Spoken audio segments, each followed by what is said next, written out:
Hello and welcome to another episode of Game of Nutrition podcast. I'm your holistic host to everything in between about health, wellness, and today we are here for an interesting session on do your bones age faster than you, orthopedic ailments and Ayurvedic solutions. So we all know that bones are the foundation of our body, yet, as we grow older, they seem to lose strength. We often hear the terms like osteoporosis, osteoarthritis, and joint pain, conditions that affect millions of people worldwide. But here's the question: are our bones aging faster than we think?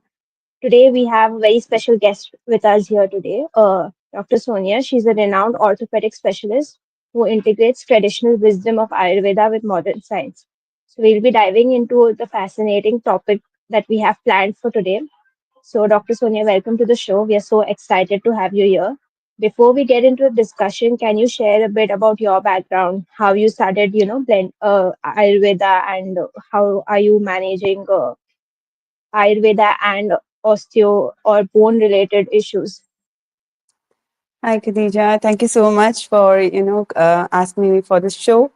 I'm Dr. Sonia to the audience.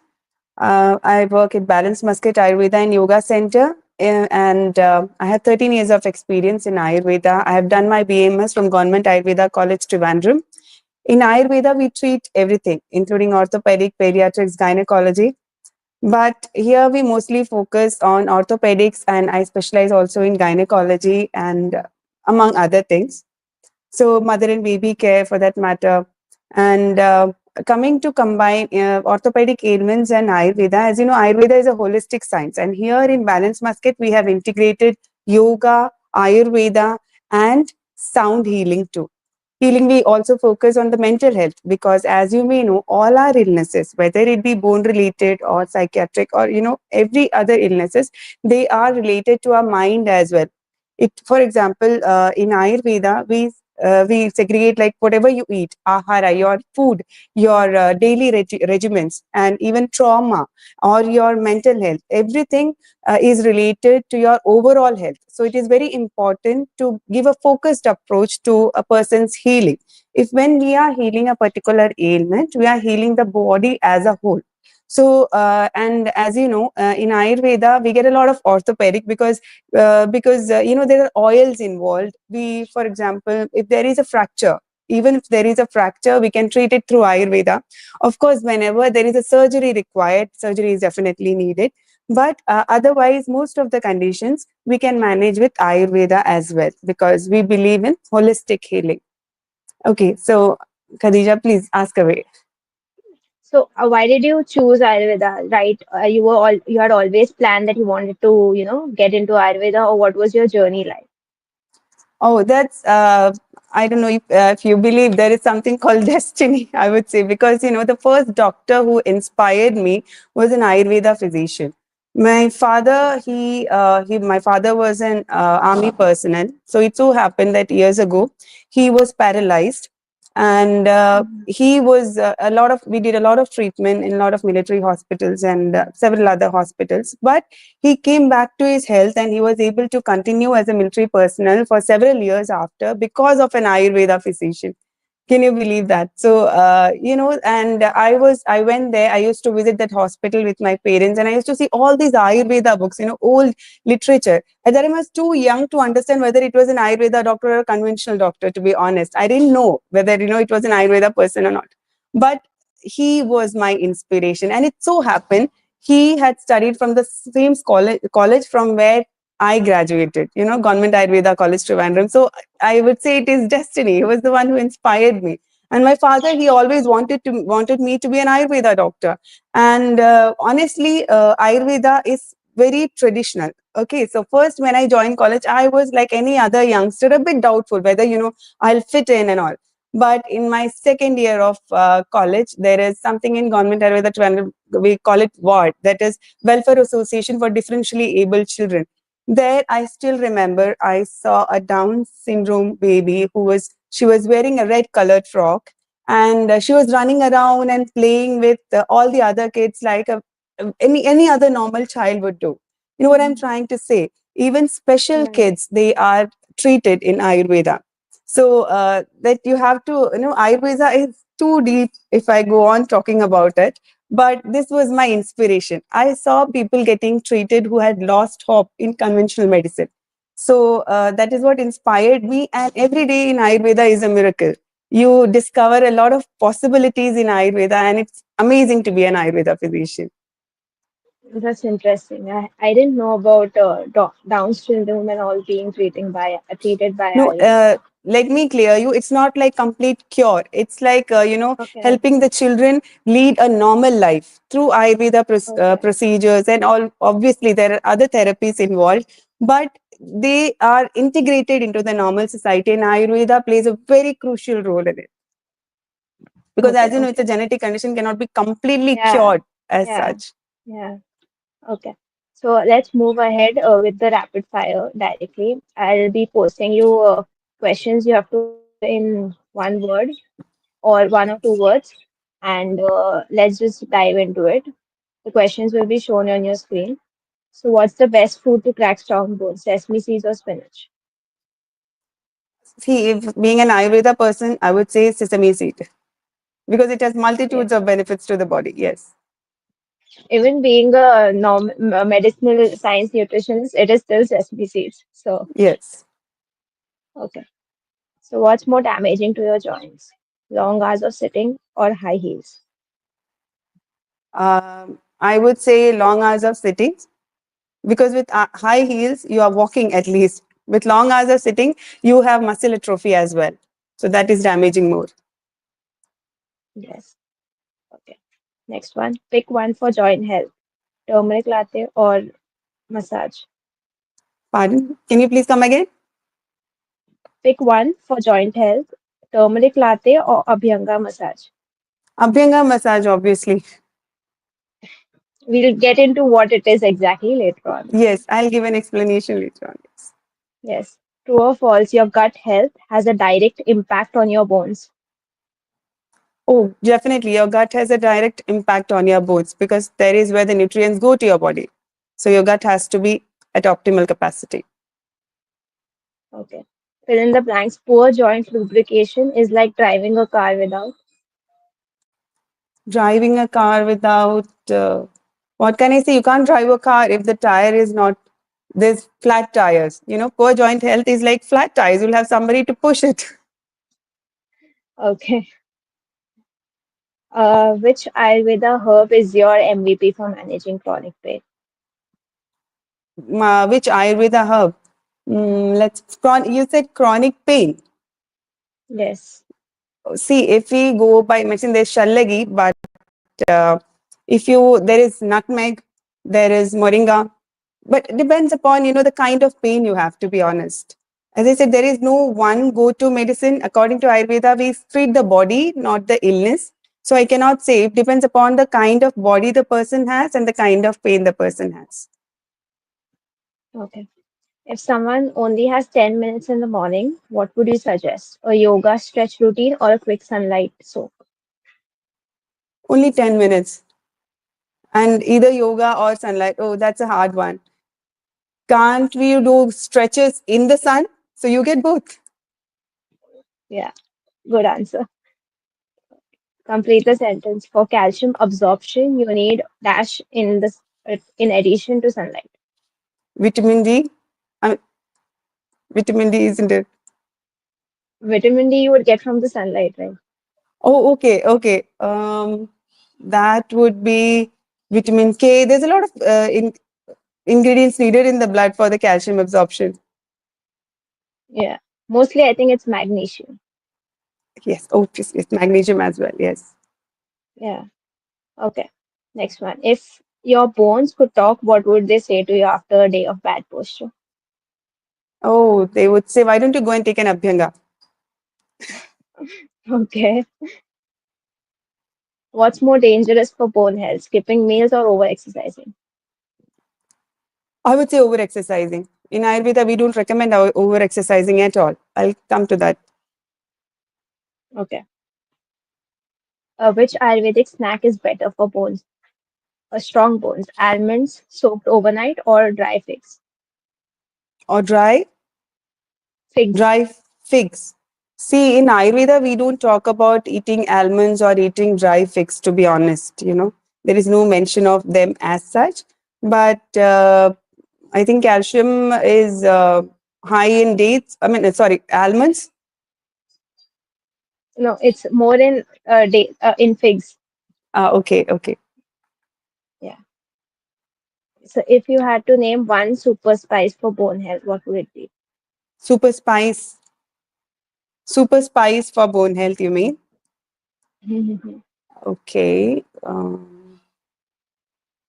For bone health and spice. So that's a weird one, to be honest, because we did inflammation, and for So bone health spice, inflammation. it's So you can talk about a spice that treats inflammation. So oh, like that. that would Okay, be it an can be turmeric and it can be ginger. Both have anti-inflammatory properties. So I would go with yeah, turmeric more. yeah, great. I think we have last three. Yes or no? Can stress actually weaken your bones? Yes, it can definitely. There are studies showing it, proving it. So What's your favorite underrated tip for bone and joint health that nobody talks about? underrated. Mm,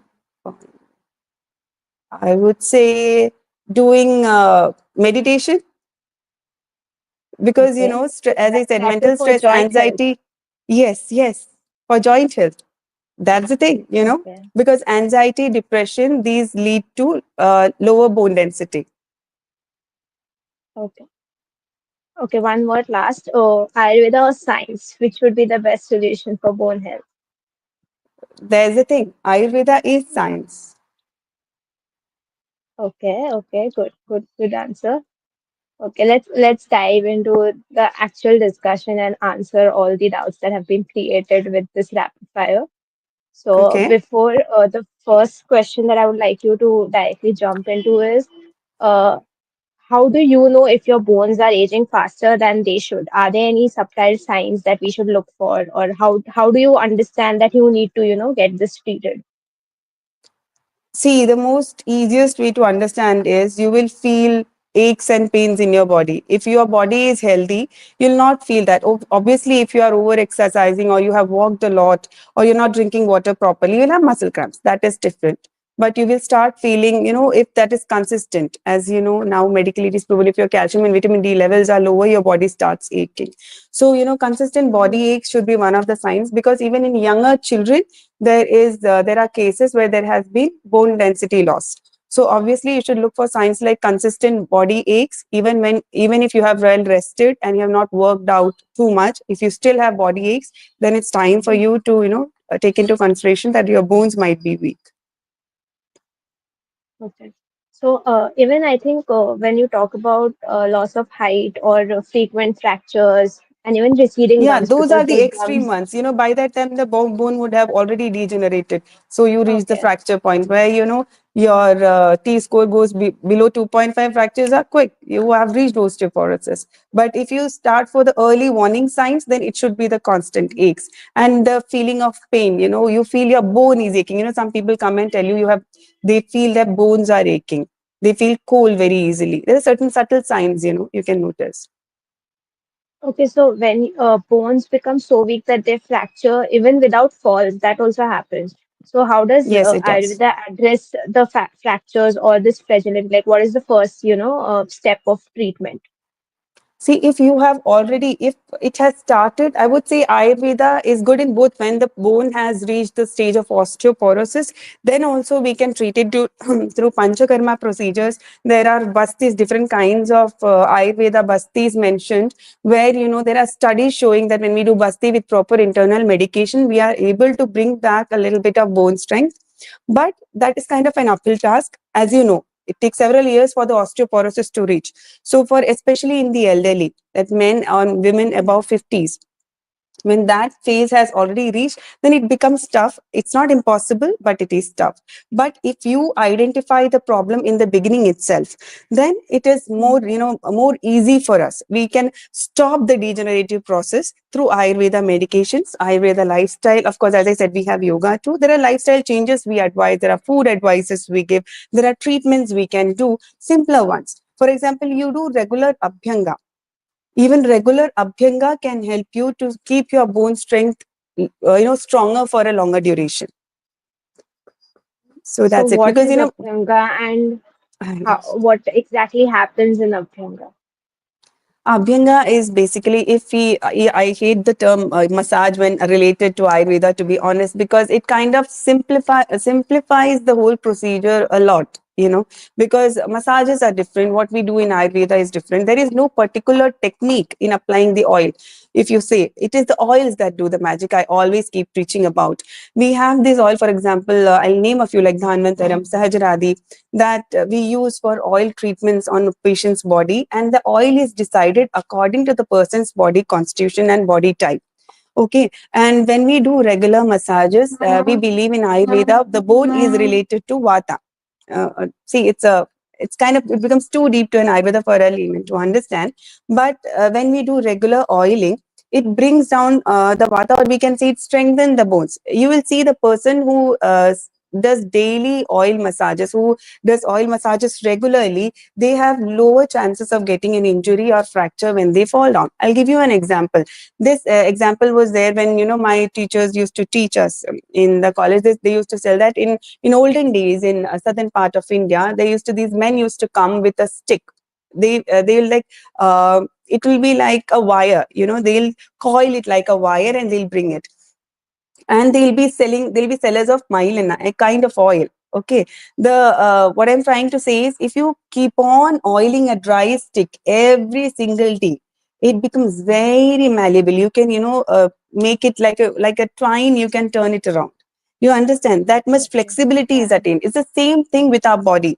You can see in when our grandparents time, when there was regular oiling involved, people used to oil their head, their body and everything. That time these kind of injuries or these kind of joint aches was very low, isn't it? I have seen my grandfather walking kilometers before he passed away. In very old age, he used to walk fine without any arthritic complaint. So you might have seen that too. But in our generation, in late 30s and 40s, all the knee joints and pains start because we are far away from oil. How many of us regularly oil our head, for that matter? Isn't it? We don't. We have become so Yeah. westernized that we are going a lot away from what is benefiting our body. So that's it. Yeah, we're Oiling going into always helps. Yes. yeah, we go into the world of conditioners and hair masks and all those, and we're Exactly. forgetting And dry oiling. scalp, and then we get dandruff, and then we have dry Yeah, skin, and then we have rashes and a very sensitive body. yeah. And would you name any oil that a normal person like which anyone can take and help do it on their own to strengthen their bones like at the primary level? See, if you are looking for a common oil that you can use, for women, I would say there is something called Dhanvantara Thailam, which is very, very, very beneficial. You can use it in a combination with Muruvanna, for that matter, because Muruvanna, it takes out any kind of trauma, or Muruvanna is the to-go oil if you have a fracture. You can combine it with Dhanvantaram. It has strengthening properties on your bones and your joints, and it is also very good for women's peritoneal health. We have this thing that we do a Okay. treatment on the navi or the umbilicus for strengthening the peritoneum of in women. So especially, so I like talking a lot about women's health. So usually for women, I would say go for Dhanvantar and Murvan, and everybody else can. It's not a women's only oil. Everybody can use that, but women especially, they need to, because as you know, in women in postmenopausal age, how the bone density Yeah. start declining Hmm. faster. So for women, it is very Yeah. important that they regularly do abhyanga. It will benefit on the long run. And these oils are easily available. Yes, they are. Obviously, they are. Okay. So, coming back to vitamin D and Mhm. sunlight, is there any Mhm. specific food or herbs? We've spoken about oils and abhyanga, but when you talk about food or herbs that support calcium and vitamin D absorption naturally for the bones, so is there some herbal supplements that you preach normally about? See, normally I tell my whoever comes to visit me with a orthopedic condition or weak bones or body aches. Usually, I Mhm. suggest them to take, as you said, I get try suggest them to take almonds, sesame seed, moringa. I'm a big fan of moringa, by the way. As you know, as you yourself said, magnesium is there, calcium is there. It is kind of a superfood, but don't go for the dry leaf powder because Oman is blessed that we have a tropical tree growing everywhere in Oman. So no, that's amazing. Yeah. Get the fresh leaves. The kind of benefit that fresh leaves have, you kind of lose it in using dry leaves. Because I have suggested fresh leaves because I know the benefit of it. When someone comes to me with who has been taking the dried powder, I don't see the same benefit, they getting from a dried powder. So I would suggest if you Mhm. have access to getting fresh leaves, have moringa fresh leaves at least 2 times a week in the afternoons, because as per Ayurveda, we don't suggest taking green leafy vegetables after sunset.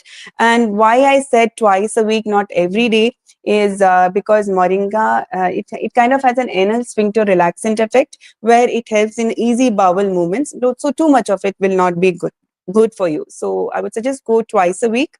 It'll be a healthy ingredient in your diet if you can include. So you just chew the leaves. No, you don't. You don't choose the leaf. Not at all. It. If you see the moringa leaf, it's quite thick. It's like any other green leafy vegetable. You just have to chop it. My guru would say, don't cook the leaf as such. Moringa, you have to chop the leaf if you want it to be properly absorbed. Chop it and cook it with dal or make a sag out of it. But cook Okay. it. Definitely cook it. Okay. Because in the powder form, it's just dried and powdered No, in a way. So yeah, try to take the, because here it's easily available. See, if it was something which is not available here, then okay. If you are not getting that, at least go for the dry one. But here, when you are getting fresh, I think you should definitely try to get fresh ones.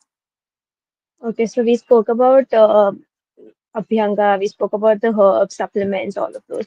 But when you talk about workout, exercise, yoga, so how yoga benefits the bones and how yoga helps with the joint flexibility according to Ayurveda.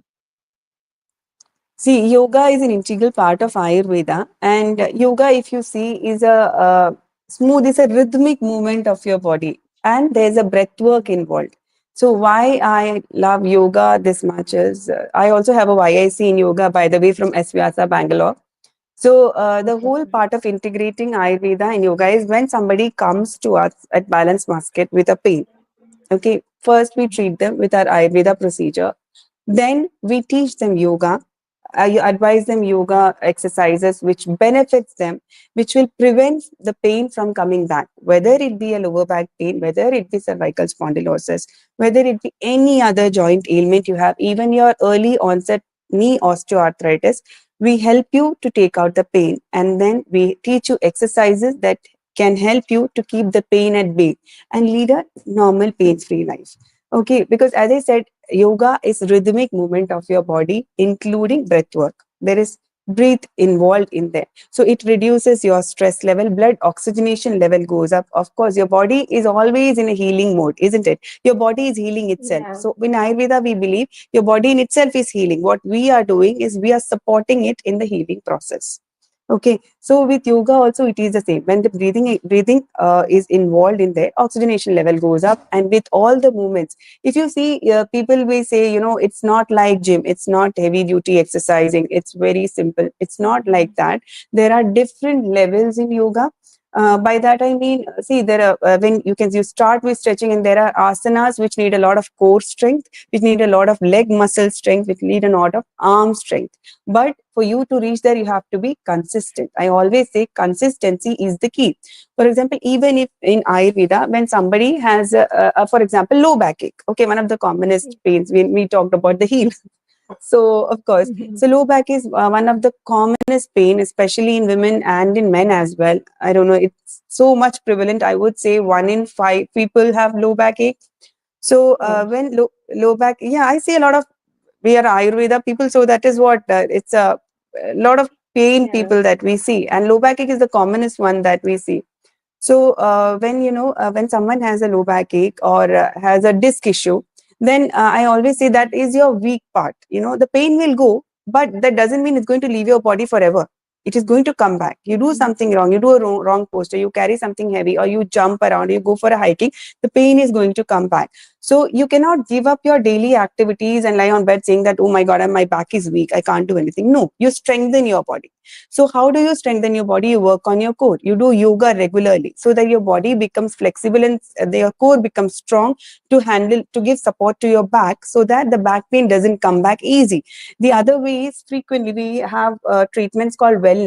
After a patient finishes a treatment with us, we put them on wellness where they have to come at least once a week or once in 15 days to take one treatment to keep the flexibility going on. The drier your system gets, when if you're not doing the oil treatments on a frequent basis, your body will innately start becoming drier, and the chances of getting the pain again or injury again is more.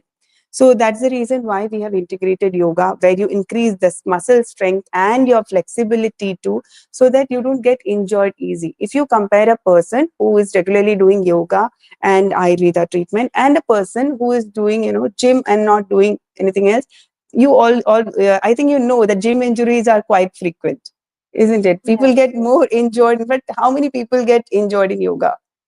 So there's the difference. So go for yoga, because yoga is easy, not very hard on your joints. Because see, for example, if you have a knee osteoarthritis, doctors will ask you to lose weight. So the easiest way to go about is going Ayurveda treatment and doing yoga. You cannot run because it will put more pressure on your knee, isn't it? And crash dieting, again, it can be harmful for your joints. So the easiest way is Ayurveda treatment and combining it with yoga. So that's it. So as a holistic coach, I would say uh, gym as well as yoga, if they are done together, would be more beneficial compared to doing only gym or only yoga, because it again depends on the person's preference. If someone wants to build muscle or build, what do you say, a healthy physique, so they would obviously prefer going to the gym. But to help your muscles relax and help in stretching and calming down your muscles, one or two sessions per week of yoga would definitely be beneficial. So Sorry, coming can I down to correct you there? Sorry to interfere, but yoga yeah, yeah. is not like any other exercise which you can do, once or twice a week. Yoga is something you have to do every day. It should be part of your daily routine. Yoga, you will benefit from yoga if you are doing it regularly. See, in our center, the classes are twice a week, mostly, or 3 times a week. But we always Mhm. tell our clients to practice it every day at home, because there is breath work involved. There is, as I said, it is a gentle form. It's like slow and steady, as I said. Continuation is the key. So you will see the muscle tones coming back. The person who is practicing yoga regularly, you can identify them from a, you may not see the bulging of the muscles around, but they have toned arms, they have toned thighs. Mhm. So the thing is, it has to be practiced regularly. So doing yoga twice a week, or once or 3 times, that is not the right way of doing yoga. Okay. So, coming to food and how yoga and exercise, when you talk about poor digestion or poor absorption of minerals in the gut, so how is that addressed through Ayurveda and bone? How bone health is affected through that part of our body? As you yourself are a nutritionist, you know that. See, bone is like a living tissue in our body. It's another tissue in our body, obviously, which needs nutrition. So bone is like any other part of our body. It is constantly being renewed. There's calcium going in and going out. So all this process maintenance is going on. So that is why, for that, you need energy. You need nutrients. So if proper nutrition is not going in, there is a word in Ayurveda that we use. It's called ama. Sometimes we say for the normal people to understand that these are toxins. Basically, it is not what we mean. It's not like toxin like insecticide or pesticide. No, it is a stagnancy of the system. You can say, for example, you find people who eat a lot, still they don't gain anything. Their skin is dry. Their skin is not lustrous. They are very dull, but they have good appetite. That means their absorption is wrong. There will be people who don't evacuate their bowel regularly. It will be once in 2 days or once in 3 days. They are not even aware that you have to pass their bowel regularly. So innate weakness builds up. For you may say that there are people who are healthier otherwise, isn't it? It we in Ayurveda we call it something like it is their bala or something they are born with. They are genetically healthy, but they are leading towards an unhealthy body because of their lifestyle, because of not taking care of their gut. So in Ayurveda, we give a lot of importance to gut. You asked me a question in between where you said whether it is, about fasting and what was the comparison study? Sorry if I'm forgetting that. You asked me whether avoiding meal and you gave me a question whether you said it is Yeah, skip a meal and skip a meal and 1 second. I abhyanga, think was over it? exercising and Over no, no, over exercise. exercising and skipping meals. Mingle. Yes, because that part is very important. I love that question. The reason being, see, in Ayurveda, we sometimes we advise upvas or not eating, fasting. As you yourself know, fasting has tremendous benefit on your gut. So skipping a meal is okay because your gut is getting a breath of fresh air. Because the kind of lifestyle we are leading in, we hardly miss our meals. More like we overeat than is actually needed for our body because all of us live mostly most of us live quite comfortable lifestyle where too much calories are not wasted until of course we are going to the gym. So obviously skipping a meal is okay, but when you are over exercising, so your body becomes drier as per Ayurveda. The Vata, as I said and mentioned about Vata, remember. So it is the body Mhm. is over, when you are over, the Vata becomes more, there'll be more pressure on your bones. So that is why it is not good. So that was the answer there. So same thing with the gut. When you feel your digestion is not proper, in Ayurveda, we advise to go on a gentle cleanse, or by gentle cleanse, I mean eating right or going on a proper advised upvas. That doesn't mean you don't eat anything and don't eat drink water. As you yourself know, you're a dietitian, there are several ways of doing upvas or taking a fast. You can do a juice fast or you can do a water fast. So do a healthy cleanse of your gut so that your digestion is proper. How you will recognize it, you will have proper hunger, you will identify taste properly, you evacuate your bowels regularly, and your blood, your hemoglobin level, your blood work comes normal. So and your liver function test too. That means your, because as you know, yourself know that liver function is very much important for a healthy gut. Mhm. So that is why gut is very very important when it comes to bones, because the whole absorption process or digestion process is happening there. Doesn't matter what you eat, you can eat n number of superfoods, and if your gut is not working properly, it is not going to benefit you. So first always start with the gut. Yeah, that's why most of the diets always start with, a detox. That Yes, yes. detox, and a lot of people consider that detox as just drinking a glass of, amla juice or something once in a day, and that is your detox. But that's not how it works. That's not, There's yeah, a lot of true. We things. have actually in Balance Musket, we have a proper detox program. And we get a lot of clients asking us questions that, is this going to solve all their problems? We always tell them, no, it is the stepping stone towards your healthy lifestyle. You do a detox program, then you start your healthy lifestyle because to clear your gut and make it ready for your healthy changes, so that you become a healthier version of yourself. Yeah. So, coming down to the last few topics that we boiled down to after discussing about, exercise and food and our gut. So, I mentioned a question about stress and how stress Yes. can weaken our bones. So, could you throw some light on that? Yes, obviously. There are diseases which exist. We call it psychosomatic. So when someone is stressed out, a lot of diseases take form, isn't it? So in modern science also, we give a lot of important, like I see Ayurveda is also science. The modern medicine, they also believe that stress is related to a lot of your health conditions. There are studies which have shown that stress, depression, they also lead to loss of bone density. So that shows, the more stressed you are, the more anxious you are, the bones or your, see, I believe when you are stressed, your gut gets affected.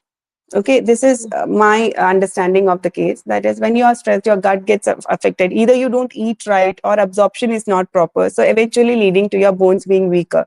In Ayurveda, we also say sleep is very important. When you are stressed, depressed, or anxious, your sleep quality is also reduced, isn't it? So, naturally, it will lead to you being poor eating habits and your vata going up, as I said, the dryness in your system increasing and your bone becoming weaker.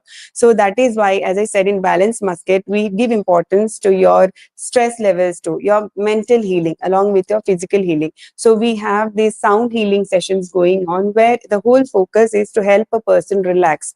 We get that sound healing sessions give relief from stress. It improves your mental endurance level. You will see that your patience level have gone up. You don't snap that easy. You sleep well, and even when your sleep improves and your stress level comes down, your gut naturally improves. You'll see your skin starts glowing in a way.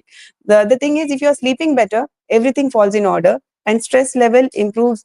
When the stress level is less, your gut functions better. So obviously, it should be mind body balance. Yeah.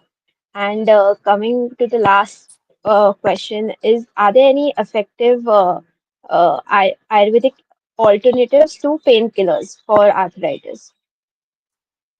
See, in Ayurveda, we don't have painkillers. We don't believe in giving painkillers. The reason, of course, there are medicines like Shallagi, which has, Shallagi is for joint health. It's not exactly a painkiller, but it gives relief from pain. But in my line of treatment, I personally do not give Shallagi more until and unless it is absolutely necessary. The patient in so much pain that he or she cannot sleep. If the sleep is, as I said, if the sleep is disturbed, the healing is delayed. So only, and even if somebody is taking pain medication, I advise them to take the pain medication at night, not during the day hours. The reason being, if someone is taking a pain medication, they will overdo things. For example, you have a low backache. The body is signaling the pain because there is something, the body needs rest. That is why you have the pain signal, isn't it? And if you Yeah. push through it because of your busy lifestyle, you pop a pill and you start working again, you're putting more pressure on your back. So similarly, the healing in Ayurveda, we believe the healing should be in such a way, pain is a symptom, isn't it? So you cure the cause of it so that the pain goes down naturally. If the pain is happening, you should be taking rest. So I don't advise any painkillers as such. So there are different, as I said, for example, different herbs which reduce the inflammation and pain naturally comes down. Moringa is one such example, Mm. and turmeric is an example, ginger is an example. But as I said, these are not for everybody. For example, if someone is passing stools twice a day, okay, or someone has an IBS and they go for moringa, it will worsen their case. Because as I said, it is an inner thing relaxant. And if you have hyperacidity, you go and take a turmeric latte or you go and take ginger tea because you think it's going to benefit. No, it is because both ginger and turmeric are gastric irritants. And someone with hyperacidity takes it, is going to flare it up.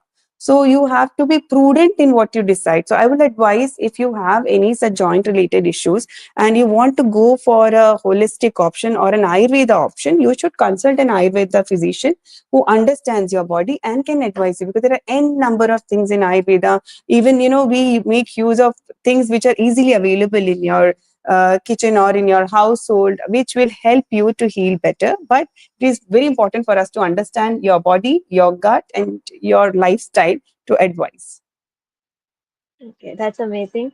And with this, we come to the end of the session. I think we have learned a lot from you, Dr. Sonia. And I would want the audience to put in any questions if they have in the chat box.